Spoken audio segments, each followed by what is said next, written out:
പെസഹ വ്യാഴം. പ്രിയ സഹോദരങ്ങളെ, സാമാന്യം അറിയപ്പെടുന്ന ഒരു ഗ്രന്ഥകാരനാണ് ഏണസ്റ്റ് ഗോർഡൻ. അദ്ദേഹത്തിന്റെ പ്രാമാണികമായ ഒരു ഗ്രന്ഥമാണ് miracle on the river Kovai. ഈ ഗ്രന്ഥത്തിലെ പ്രതിപാദിക്കുന്ന ഒരു സംഭവം നിങ്ങളുമായിട്ട് പങ്കുവെച്ചുകൊണ്ട് ഈ ദിവസത്തിന്റെ സന്ദേശത്തിലേക്ക് നമുക്ക് കടന്നു വരാം എന്ന് ഞാൻ പ്രതീക്ഷിക്കുന്നു. രണ്ടാം ലോകമഹായുദ്ധം പൊട്ടിപ്പുറപ്പെട്ടിരിക്കുന്ന അവസരം. ലോകമഹായുദ്ധം എന്ന് പറയാൻ ഇടവന്നത് ലോകരാഷ്ട്രങ്ങൾ തന്നെ രണ്ട് ചേരികളായിട്ട് തിരിഞ്ഞുകൊണ്ട് പരസ്പരം യുദ്ധം ചെയ്യുന്ന ഒരവസരം. ആ രണ്ട് ചേരികളിൽ ഒരു ചേരി അമേരിക്കയുടെ നേതൃത്വത്തിലുള്ള സഖ്യകക്ഷികൾ എന്ന് വിളിക്കുമ്പോൾ മറ്റൊരു ചേരിയെ ജർമ്മനിയുടെയും ജപ്പാന്റെയും നേതൃത്വത്തിലുള്ള അച്ചുതണ്ട് കക്ഷികൾ എന്നാണ് ചരിത്രത്തിൽ അറിയപ്പെടുക. സഖ്യകക്ഷികളും അച്ചുതണ്ടുകളും തമ്മിലുള്ള യുദ്ധമാണ് രണ്ടാം ലോകമഹായുദ്ധം. സഖ്യകക്ഷികളിൽപ്പെട്ട സ്കോട്ട്ലൻഡ് അച്ചുതണ്ട് കക്ഷികളിൽപ്പെട്ട ജപ്പാൻകാർ പിടിച്ചെടുത്തു. സ്കോട്ടിഷ് പട്ടാളത്തെ അവർ തടവിലാക്കി. യുദ്ധ തടവുകാരായിട്ട് പിടിക്കപ്പെട്ട സ്കോട്ടിഷ് പട്ടാളക്കാർക്ക് വനാന്തരങ്ങളിൽ കൂടെ ഒരു റെയിൽപാത നിർമ്മിക്കാനുള്ള ശിക്ഷയാണ് അവർക്ക് കൊടുത്തത്. ആ പ്രവർത്തനത്തെ നേതൃത്വം വഹിക്കാൻ വേണ്ടി, നിരീക്ഷണം ചെയ്യാൻ വേണ്ടി ക്രൂരതയിൽ പേര് കേട്ടിട്ടുള്ള ഒരു ജപ്പാൻ ഓഫീസറെയാണ് പട്ടാളക്കാരനായിട്ട് നിയമിതനായത്. ഒരു ദിവസം അവരുടെ ജോലി കഴിഞ്ഞ് തിരിച്ചു വരുമ്പോ പതിവനുസരിച്ച് അവരെ ജോലിക്ക് ഉപയോഗിച്ചിരുന്ന വസ്തുക്കളൊക്കെ എണ്ണി തിട്ടപ്പെടുത്തി രജിസ്റ്ററിൽ രേഖപ്പെടുത്തുന്ന ആ സമയത്ത് അവർ ഉപയോഗിച്ചിരുന്ന കോരിക, ഷവൽ, ആ കോരികയിൽ ഒരെണ്ണത്തിന്റെ എണ്ണം കുറവ് കണ്ടു. സ്വാഭാവികമായിട്ട് മേലുദ്യോഗസ്ഥന് വിവരമറിയിച്ചു. ജപ്പാൻകാരനായിട്ടുള്ള ക്രൂരനായിട്ടുള്ള ആ പട്ടാള മേധാവിയെ ഇതറിഞ്ഞതോടുകൂടെ ആ സ്കോട്ട്ലൻഡിലെ പട്ടാളത്തിന്റെ യുദ്ധ തടവുകാരായിട്ടുള്ള എല്ലാവരെയും വിളിച്ചു വരുത്തി വരിവരിയായിട്ട് നിർത്തി. ഈ കോരിക നഷ്ടപ്പെട്ടത് ആരുടെ അലസത കൊണ്ടാണ്, ആര് മുഖാന്തരമാണ് ഈ കോരിക നഷ്ടപ്പെട്ടതെന്ന് ഉടനെ പറയണം. ഫിൻഡ്രോ ഓഫ് സൈലൻസ്, ശ്മശാന മൂകതയാണ് അവിടെ. പട്ടാളക്കാരൻ ഉടനെ തന്നെ തോക്ക് ഊരിയെടുത്തു. തോക്ക് ചൂണ്ടിക്കാണ്ടിക്കൊണ്ട് പറയുകയാണ്, ഇതിന് ഉത്തരവാദിയായിട്ടുള്ള ആള് ഉടനെ തന്നെ മുന്നോട്ട് വന്ന് അത് വെളിപ്പെടുത്തിയില്ലെങ്കിൽ നിങ്ങളെ എല്ലാവരും ഞാൻ വെട്ടിവെച്ചു കൊല്ലും. ഈ പട്ടാളക്കാരൻ പറഞ്ഞു ചെയ്യുന്ന മനുഷ്യനാണെന്ന് എല്ലാവർക്കും അറിയാം. ശ്മശാന മൂകത ഭഞ്ജിച്ചുകൊണ്ട് ഒരു മനുഷ്യൻ മുന്നോട്ട് വരുന്നു. ആ തടവുകാരിൽ നിന്ന് അദ്ദേഹം പറയുന്നു, സർ, ഞാനാണ് അതിന് ഉത്തരവാദി, നഷ്ടപ്പെടുത്തിയതിന്. ഉടനെ ക്രൂരനായിട്ടുള്ള പട്ടാള മേധാവി ഒരു ഷവൽ കോരികയെടുത്ത് അദ്ദേഹത്തെ അടിക്കുന്നു, മർദ്ദിക്കുന്നു. അവശനായി തറയിൽ വീഴുന്നു. അവിടെ വീണ് മരിക്കുന്നു. കോരിയെടുത്ത് സംസ്കാരം കഴിഞ്ഞു. പിറ്റേ ദിവസവും പതിവ് പോലെ ആ തടവറക്കാരെ വനാന്തരങ്ങളിൽ റെയിൽപാത നിർമ്മിക്കുന്നതിന് വേണ്ടി കൊണ്ടുപോയി ജോലി കഴിഞ്ഞ് തിരിച്ചു വന്ന് കോരികകളുടെ എണ്ണം തിട്ടപ്പെടുത്തുകയാണ്. അപ്പോഴാണ് മനസ്സിലാകുന്നത് കോരിക നഷ്ടപ്പെട്ടിട്ടില്ല. തലേദിവസം എണ്ണത്തിൽ വന്നൊരു പിഴവായിരുന്നു അത്. എണ്ണം ശരിയാണ്, കോരിക കുറഞ്ഞിട്ടില്ല. അപ്പൊ ഒരു ചോദ്യം, പിന്നെ എന്തിനാണ് ഈ മനുഷ്യൻ ഞാനാണ് ആ നഷ്ടപ്പെട്ട കോരികയുടെ ഉത്തരവാദി എന്ന് സ്വയമായിട്ട് എന്തിനു വേണ്ടി അത് പറഞ്ഞു? ഇതാണ് ഈ പ്രശ്നം. ഇവിടെ കോരിക നഷ്ടപ്പെട്ടിട്ടില്ല. ആ മനുഷ്യൻ അറിയാമായിരുന്നു ഈ പട്ടാള മേധാവി പറഞ്ഞത് ചെയ്യും, പ്രത്യേകിച്ച് ക്രൂരകൃത്യങ്ങള്. ആരെങ്കിലും ആ കോരിക നഷ്ടപ്പെട്ടതിന്റെ ഉത്തരവാദിത്വം ഏറ്റെടുത്തില്ലെങ്കിൽ എല്ലാവരും മരിക്കാനിടവരും. എന്റെ സഹകൂട്ടുകാരെ, സഹപ്രവർത്തകരുടെ ജീവൻ രക്ഷിക്കാൻ വേണ്ടി ഞാൻ സ്വയമായിട്ട് കുറ്റം ഏറ്റെടുക്കാമെന്ന് വിചാരിച്ചിട്ടാണ് നിരപരാധിയായിട്ടുള്ള മനുഷ്യൻ താനാണ് ആ കുറ്റം ചെയ്തതെന്ന് സമ്മതിക്കാൻ ഇടവന്നതും അവിടെ കിടന്ന് മരിക്കാൻ ഇടവന്നതും, തല്ലുകൊണ്ട് മരിക്കാൻ ഇടവന്നതും.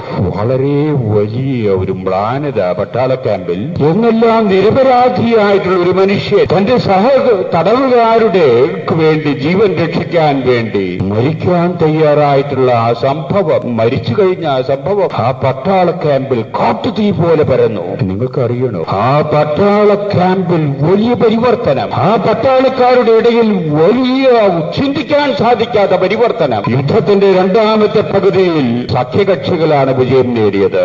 ആദ്യത്തെ പകുതിയിൽ അച്ചുതണ്ട് കക്ഷികളായിരുന്നു മഹായുദ്ധകാലത്ത് വിജയം നേടിയതെന്നുവരിൽ രണ്ടാം പകുതിയിൽ ഗതി മാറി. അമേരിക്കയും റഷ്യയും ഒന്നായതോടുകൂടെ നാഗസാക്കിയിലും ഹിരോഷിമയിലും ആറ്റം ബോംബ് വർഷിച്ച അവസരമാണിത്.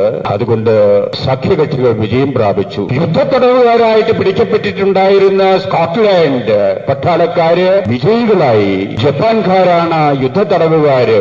നിരപരാധിയായിട്ടുള്ള ഒരു കൂട്ടുകാരൻ തങ്ങളുടെ ജീവൻ രക്ഷിക്കാൻ വേണ്ടി മുന്നോട്ട് വരികയും ജീവൻ സമരം ചെയ്തതായിട്ടുള്ള ആ അനുഭവം ആ പട്ടാളത്തിലെ ഓരോ അംഗത്തെയും ചലിപ്പിച്ചു. അവരെന്ത് ചെയ്തു എന്നറിയോ? അവരുടെ നേതാക്കന്മാരോടായിട്ട് താണു വീണപേക്ഷിക്കുകയാണ്. ജപ്പാൻ സൈന്യത്തിനോട് ക്രൂരമായി പെരുമാറരുത്, അവരോട് സ്നേഹപൂർവ്വം പെരുമാറണം. ഇന്നലെ ഈ ജപ്പാൻകാർ തങ്ങളെ ക്രൂരമായി മർദ്ദിച്ചവരാണ്. ആ മർദ്ദനമേറ്റിട്ടുള്ള ആളുകള് അവരുടെ മനസ്സിൽ വന്ന മാറ്റത്തിന്റെ അടിസ്ഥാനത്തിൽ അപേക്ഷിക്കുകയാണ് സ്നേഹമായിട്ട് സമാധാനപരമായിട്ട് വർത്തിക്കണമെന്ന്. മക്കളെ, നിങ്ങൾക്കറിയാമോ, ഇതിന്റെയും അടിസ്ഥാനത്തിലാണ് ഇന്ന് ലോക ജനശ്രദ്ധ പിടിച്ചുപറ്റാൻ ഇടവന്നിട്ടുള്ള ഐക്യരാഷ്ട്ര സംഘടനയുടെ ജന്മം പോലും ഉണ്ടാകാൻ ഇടവന്നതിന്റെ ഒരു നിമിത്തം ഇതായിരുന്നു എന്നുള്ളതാണ് ചരിത്ര സത്യം. ലോകത്തിൽ സ്ഫോടനമുണ്ടായി, മനസ്സുകളിൽ വ്യതിയാനമുണ്ടായി. നിരപരാധികളായിട്ടുള്ള മനുഷ്യരെ ജീവൻ രക്ഷിക്കാൻ വേണ്ടി തീർത്തും നിഷ്കളങ്കനായിട്ടുള്ള തങ്ങളുടെ ഒരു കൂട്ടുകാരൻ മരിക്കാൻ തയ്യാറായി എന്നുള്ളത് ലോക ചരിത്രത്തിൽ തന്നെ മാറ്റം വരുത്തി എന്നുള്ളതാണ് സത്യം. എന്തുകൊണ്ടാണ് ഞാൻ ഈ കാര്യം നിങ്ങളോട് ഇന്ന് പറഞ്ഞത് എന്ന് നിങ്ങൾക്ക് ഇതിനകം മനസ്സിലായി കാണും. ഈ സംഭവത്തോട് വളരെ ചേർന്ന് നിൽക്കുന്ന ഒരു സത്യമല്ലേ ഈ ദിവസങ്ങളിൽ നമ്മൾ അനുസ്മരിക്കുന്നത്? ലോകമഹായുദ്ധത്തിൽ തടവിലാക്കപ്പെട്ടവരുടെ കയ്യിൽ നിന്ന് വന്ന ഒരു പാകപ്പിഴവുകൾക്ക് വേണ്ടി നിരപരാധിയായിട്ടുള്ള യേശുക്രിസ്തു മരിക്കാൻ തയ്യാറായത് മാത്രമല്ല, ലോകത്തിലെ കോടി ജനങ്ങൾക്ക് വേണ്ടി, ഈ പ്രപഞ്ചത്തിലെ നന്ദീനതയ്ക്ക് വേണ്ടി പരിഹാരമനുഷ്ഠിക്കാൻ,